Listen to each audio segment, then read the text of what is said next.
ಭಾರತದಲ್ಲಿ ಜಾತಿ ತೊಲಗಿಸಲು ಏನು ಮಾಡಬೇಕು? ಭಾರತ ದೇಶದಲ್ಲಿ ಈ ಜಾತಿಯನ್ನು ತೊಲಗಿಸೋದಕ್ಕೆ ಸೂರ್ಯ ಪೂರ್ವದಲ್ಲ ಪಶ್ಚಿಮದಲ್ಲಿ ಹುಟ್ಟಿ ಬಂದರೂ ಕೂಡ ಸಾಧ್ಯ ಇಲ್ಲ. ಯಾಕೆ ಅಂತಂದರೆ ಈ ಹಿಂದೂ ಸಮಾಜದ ಈ ಫೌಂಡೇಶನ್ ಇದೆಯಲ್ಲ, ಅದನ್ನು ಈ ಜಾತಿ ಅಂತಕ್ಕಂಥ ಸಿಮೆಂಟಲ್ಲಿ ಭಾಳ ಗಟ್ಟಿ ಮಾಡಾಕ್ಬಿಟ್ಟಿದ್ದಾರೆ. ಹೀಗಾಗಿ ಭಾರತ ದೇಶದಲ್ಲಿ ಜಾತಿಯ ಬೇರನ್ನು, ಆ ಜಾತಿಯ ತಾಯಿ ಬೇರನ್ನು ಕಿತ್ತಾಕೋದು ಅಷ್ಟು ಸುಲಭನಾದ ಮಾತಲ್ಲ. ಆದರೆ ಒಂದು ವಿಷಯ ಗೊತ್ತಾದರೆ ಜಾತಿ ಭೇದ ಹೋಗ್ಬಿಡುತ್ತೆ. ಆಧ್ಯಾತ್ಮಿಕದ ಒಂದು ವಿಚಾರ, ಆತ್ಮ ಮತ್ತು ಪರಮಾತ್ಮ ಅಂತಕ್ಕಂಥ ಆಧ್ಯಾತ್ಮಿಕದ ಒಂದು ವಿಚಾರ ಎಲ್ಲರಿಗೂ ತಿಳಿತು ಅಂತಂದರೆ ಜಾತಿ ಹೋಗ್ಬಿಡುತ್ತೆ. ನೋಡಿ, ಕ್ರಿಶ್ಚಿಯನ್ರಲ್ಲಿ, ಇಡೀ ಜಗತ್ತಲ್ಲಿ ಕ್ರಿಶ್ಚಿಯನ್ರಲ್ಲಿ ಮತ್ತು ಮುಸಲ್ಮಾನರಲ್ಲಿ ಜಾತಿ ಇಂಗಡಿಸಿ ಇವನ್ಯಾವ ಜಾತಿ ಇವನ್ಯಾವ ಜಾತಿ ಅಂತ ಹೇಳಿಬಿಟ್ಟು ಅಲ್ಲಿ ಕೇಳೋದಿಲ್ಲ. ಅಲ್ಲಿ ಜಾತಿನೇ ಇಲ್ಲ. ಕೆಲವು ವರ್ಗಗಳಿದ್ದಾವೆ ಅಷ್ಟೇ. ವರ್ಗಗಳು ಅಂತಂದರೆ ಅದು ಜಾತಿ ಅಲ್ಲ, ಸಂಬಂಧವನ್ನು ಬೆಳೆಸ್ಕೊಳ್ಳೋದಕ್ಕೆ. ಈಗ ಕೊಟ್ಟು ತಗೊಳ್ಳೋವಂಥ ಸಂಬಂಧಗಳು, ಈಗ ಹೆಣ್ಣನ್ನು ಕೊಡಬೇಕು, ಗಂಡನ್ನು ತೊಗೊಂಡು ಬರಬೇಕು, ವೈವಾಹಿಕ ಸಂಬಂಧಗಳನ್ನು ಬೆಳೆಸಬೇಕಲ್ಲ, ಅದಕ್ಕೋಸ್ಕರ ಕೆಲವು ವರ್ಗಗಳನ್ನು ಮಾಡ್ಕೊಂಡಿದ್ದಾರೆ.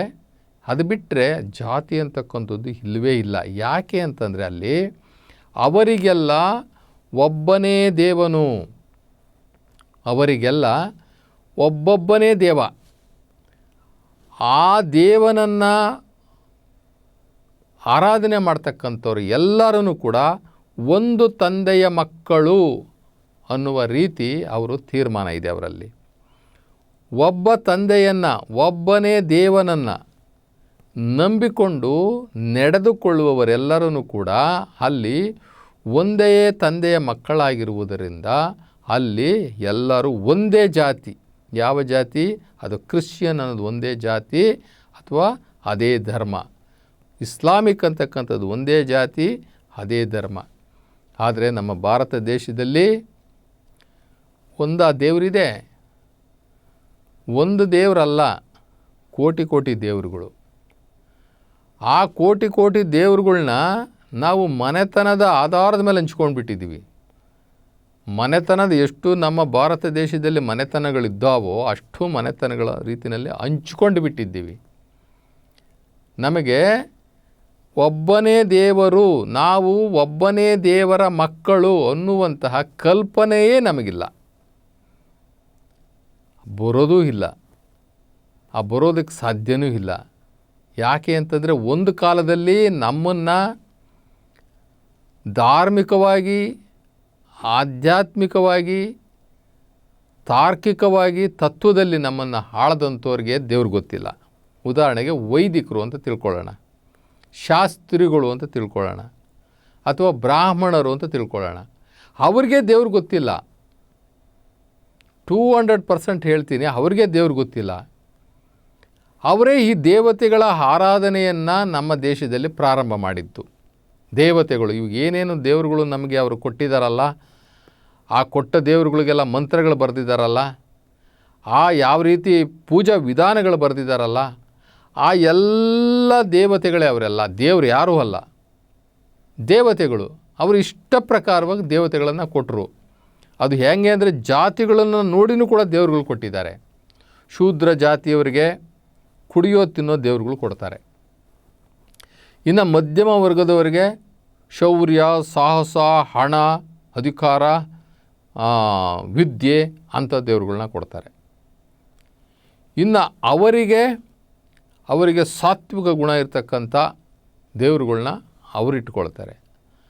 ಆ ದೇವರುಗಳಿಗೆ ಒಳ್ಳೆಯ ವಾದ್ಯಗಳು, ನಾದಸ್ವರ, ಆಮೇಲೆ ಅವರಿಗೆ ಕೊಳಲು, ಅವರಿಗೆ ವೀಣಾವಾದನ, ಈ ಥರ ಅವರಿಗೆ ಆ ಥರ ವಾದ್ಯಗಳು.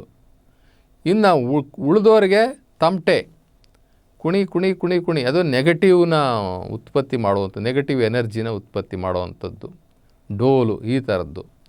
ಹೀಗೆ ಆ ಒಂದು ವೈದಿಕ ಸಂಪ್ರದಾಯದ ಅವರು ಏನು ಅವತ್ತು ದೇವರು ನಮ್ಮ ಕೈನಲ್ಲಿದ್ದಾನೆ, ದೇವರು ನಾವು ಹೇಳ್ದಂಗೆ ಕೇಳ್ತಾನೆ ಅಂತ ಹೇಳಿಬಿಟ್ಟು ಅವರು ಈ ಬ್ರಾಹ್ಮಣ ಮಂತ್ರಗಳನ್ನು ಅಧೀನದಲ್ಲಿಟ್ಕೊಂಡಿದ್ದಾನೆ.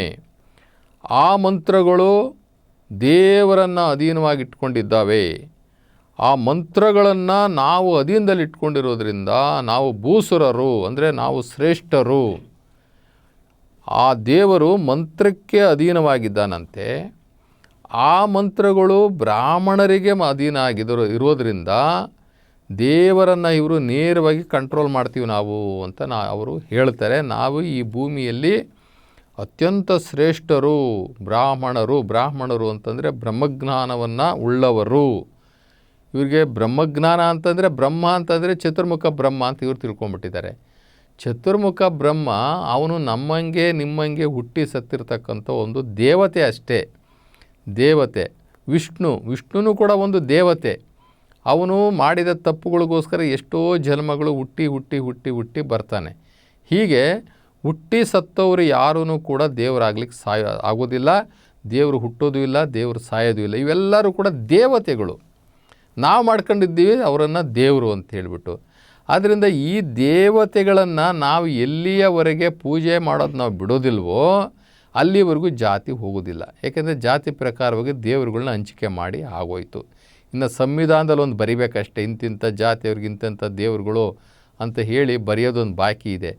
ಇವತ್ತು ಈ ಸಂವಿಧಾನವನ್ನು ಈ 3 ಅಂಗಗಳಿದೆಯಲ್ಲ, ರಾಜ್ಯಾಂಗ, ಕಾರ್ಯಾಂಗ, ನ್ಯಾಯಾಂಗ ಅಂತ, ಈ 3 ಅಂಗಗಳನ್ನು ಒಂದು ಪಂಚಾಂಗ ಆಳ್ತಾಯಿತ್ತು ಅಷ್ಟೇ.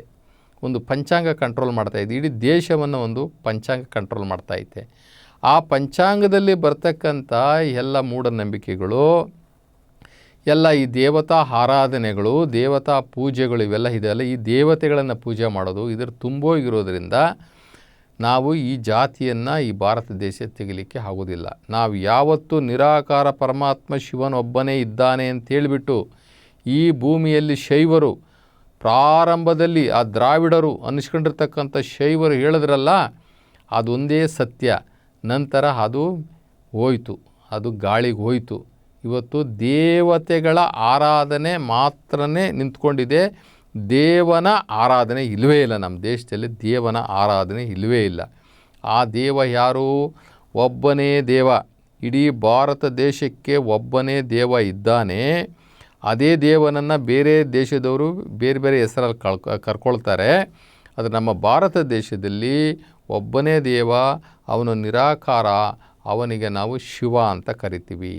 ಆ ನಿರಾಕಾರ ಶಿವ ಜ್ಯೋತಿ ಸ್ವರೂಪವಾಗಿರ್ತಕ್ಕಂಥ ಆ ಶಿವನು ಭಾರತ ದೇಶದ ಏಕೈಕ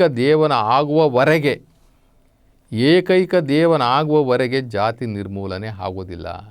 ಆದ್ದರಿಂದ ಈ ಬ್ರಾಹ್ಮಣರಿಗೆ ಅಥವಾ ಈ ಭೂಸುರರಿಗೆ ಯಾರು ನಾವು ವಾರಸುದಾರರು, ದೇವತೆಗಳ ವಾರಸುದಾರರು, ದೇವರ ವಾರಸುದಾರರು, ನಮ್ಮ ಕೈನಲ್ಲಿ ದೇವರಿದ್ದಾನೆ ಅಂತ ಹೊರಟಿದ್ದಾರಲ್ಲ, ಅವರಿಗೆ ಮೊದಲು ಆತ್ಮಜ್ಞಾನ ಆಗಬೇಕು.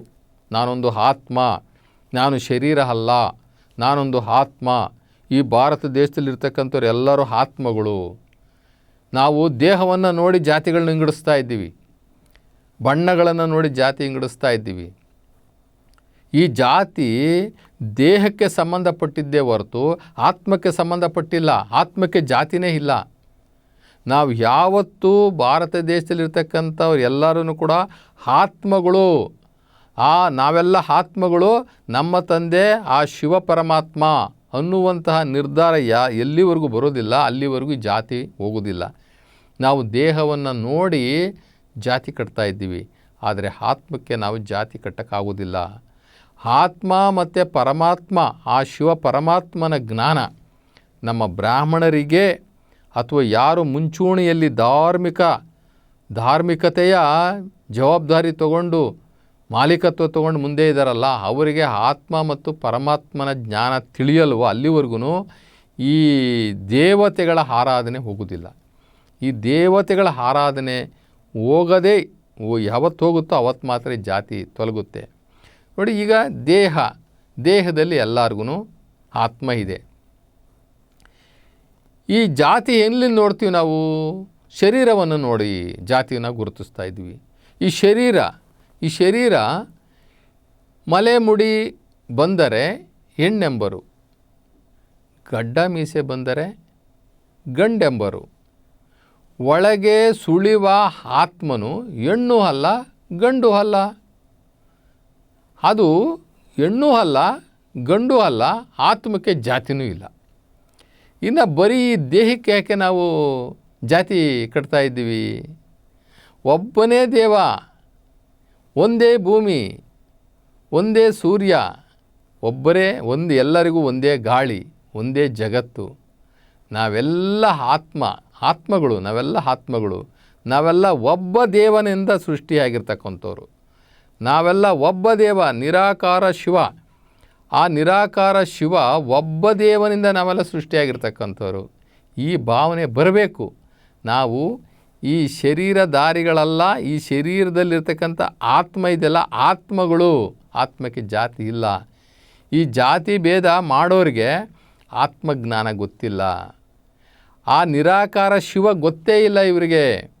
ಆದ್ದರಿಂದ ಈ ಶರೀರಕ್ಕೆ ಜಾತಿ ಇಡ್ತಾ ಇದ್ದಾರೆ. ಈ ಶರೀರ ಆದರೂ ಎಂಥದ್ದು?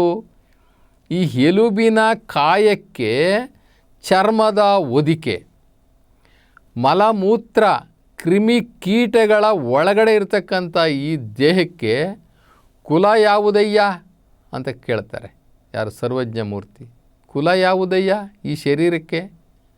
ಜಾತಿಹೀನನ ಮನೆಯ ಜ್ಯೋತಿತ ಹೀನವೇ, ಜಾತಿ ವಿಜಾತಿ ಎನಬೇಡ, ದೇವನು ಒಲಿದವನೇ ಜಾತ ಸರ್ವಜ್ಞ. ಎಷ್ಟು ಸ್ಪಷ್ಟವಾಗಿ ಹೇಳ್ತಾ ಇದ್ದಾರೆ. ಇವತ್ತು ನಾವು ದೇಹಗಳನ್ನು ನೋಡಿ ಈ ದೇಹಕ್ಕೆ ಜಾತಿ ಇಡ್ತಾ ಇದ್ದೀವಿ. ಆದರೆ ಅದರ ಒಳಗಡೆ ಸುಳಿದಿರ್ತಕ್ಕಂಥ ಆತ್ಮಕ್ಕೆ ಜಾತಿ ಹೇಳಲಿಕ್ಕೆ ಬರೋದಿಲ್ಲ. ನಾವೆಲ್ಲ ಆತ್ಮಗಳು. ಆದ್ದರಿಂದ ನಮಗೆ ಯಾವತ್ತೂ ಆತ್ಮಜ್ಞಾನ ಪರಮಾತ್ಮ ಜ್ಞಾನ ಬರ್ತದೋ ಅಲ್ಲಿವರೆಗೂ ಜಾತಿ ಹೋಗೋದಿಲ್ಲ. ನಾವೊಂದು ಆತ್ಮ, ನಮ್ಮ ತಂದೆ ಆ ನಿರಾಕಾರ ಶಿವ ಪರಮಾತ್ಮ, ನಾವೆಲ್ಲ ಒಂದು ದೇವನ ಮಕ್ಕಳು ಅನ್ನುವಂಥದ್ದು ಬರೋವರೆಗೂ ಭಾರತ ದೇಶದಲ್ಲಿ ಜಾತಿ ಹೋಗೋದೇ ಇಲ್ಲ.